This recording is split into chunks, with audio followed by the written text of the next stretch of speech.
The more and more that I work with businesses and I study businesses and I see what is working and what is making a company successful versus what is not, it just becomes so clear to me that it all comes down to people. And yet in business, a lot of times our first gut reaction is to focus on what we offer, on the product, on the service, instead of really honing in that it is the people that you hire, the people you employ, they are the ones that create that product. They are the ones that offer that service. They are the ones that provide that customer experience. And we spend less time focusing on culture and people and on hiring and on recruiting and really developing and engaging than we do on trying to sell our product or service or make it better or refine it. But what drives that experience, what drives your success as a company, has everything to do with your people, because that is who your company interacts with. That product is made because of people's ideas and innovations and creativity and hands behind it.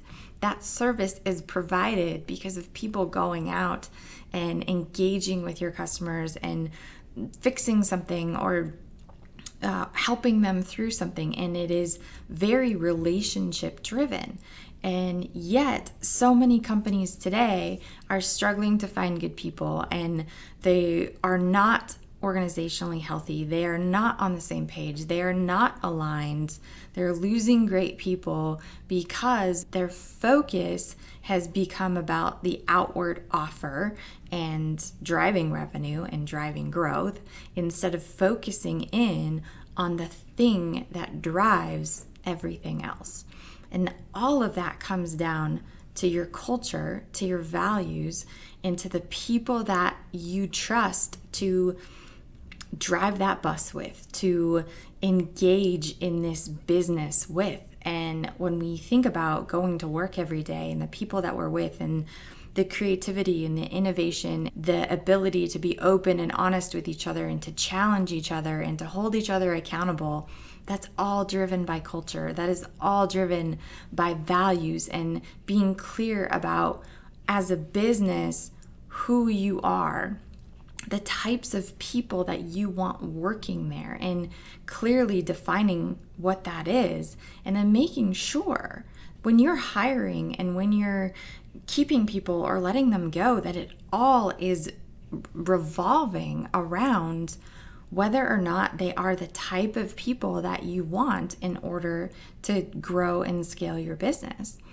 And yet we get distracted by just the noises and the desire for more money and for more sales and for more growth, instead of really honing in on the thing that drives that or who drives that. And so it is so important to define your culture. And define means like to a T, like within a very applicable and tangible wording about how we act and the values that drive us. And values like these are characteristics, these are behaviors, and you don't teach those. These are things that you find people who have these values. And there are some that can be developed and grown into, but at the core, that value needs to be there. There needs to be something there first in order to develop.